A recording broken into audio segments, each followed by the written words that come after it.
Hi everyone, Helen Blunden here. Hope you're happy, healthy and well.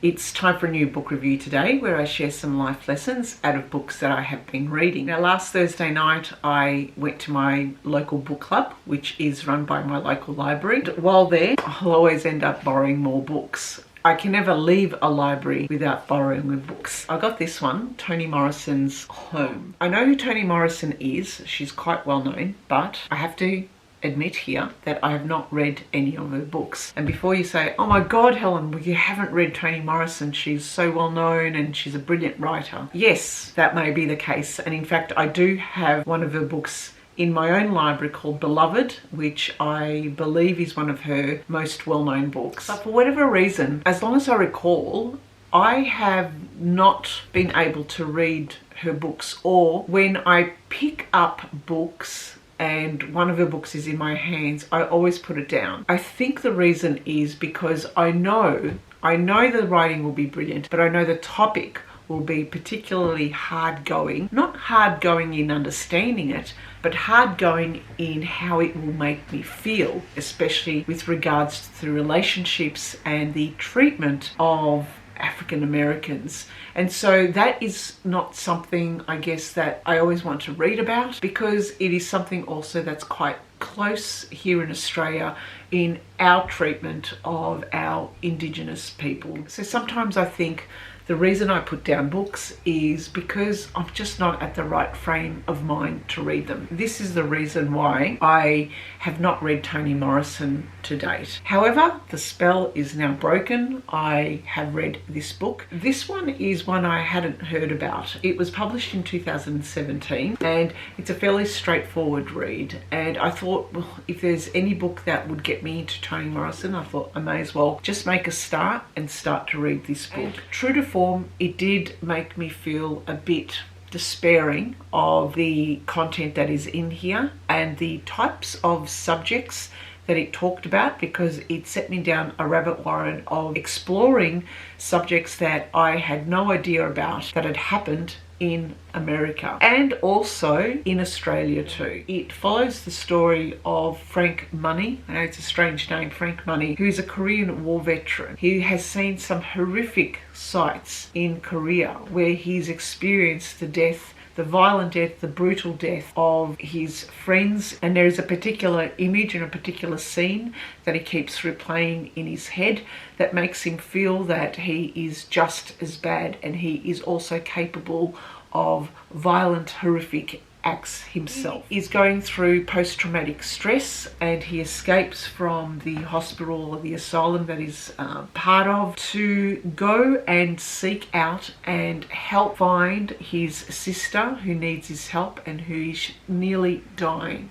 And this book is really a reflection of the places that he goes to, the people that help and hinder him as well, the places of 1950s America, the townships and the type of thinking and the type of people and how they related to African Americans back at the time. Even those who were veterans, who had fought for the United States in these wars and how badly they were treated afterwards. The story also recounts of parents, but also his very difficult and nasty grandparent, their life of poverty, their life of moving, of not being able to find their own home or a place to call home. And so I feel that Frank Money is somehow trying to find his place and find redemption in this crazy world of his where he can't make any sense of it, and also do the one thing that he feels he's best at, and that is looking after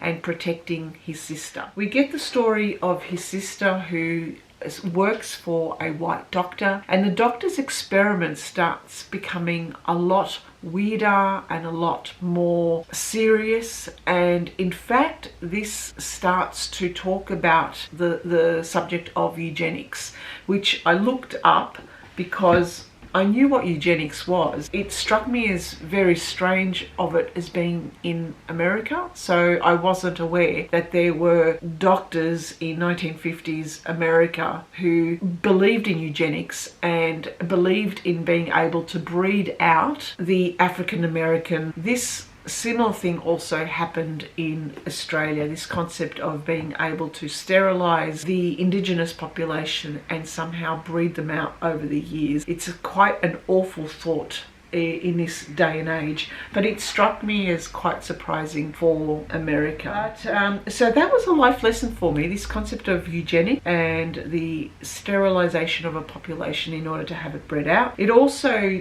told me about the impact of war, of PTSD, and how traumatizing it is to the person, how they're constantly reliving it, how they are unable to continue on with their lives. Ultimately, it is a story about someone with real human needs, regardless of the colour of the skin or where they come from or their race, their culture, their creed. This book actually showed to me the importance of being able to have a place of your own, of being able to come back to somewhere where you feel safe, where you feel supported, where you feel loved, regardless of the difficulties that have happened in your life. It is a book that is not an easy read. I think for those of you who have read Toni Morrison before, you might be saying to me, well, Helen, get with the program, that's what her writing is about. And so I did feel a heaviness when reading this book, but I ploughed my way through it, especially at the time I was reading this, at the time of the US elections, and the comment about the Puerto Ricans, this was about the same time. And I did wonder, have we as a world really gone ahead, or are we travelling backwards? So lots of things to think about. Let me know what you think if you have read this book or if you've read any other of Toni Morrison's books. Thank you for listening and thank you for watching. Bye for now.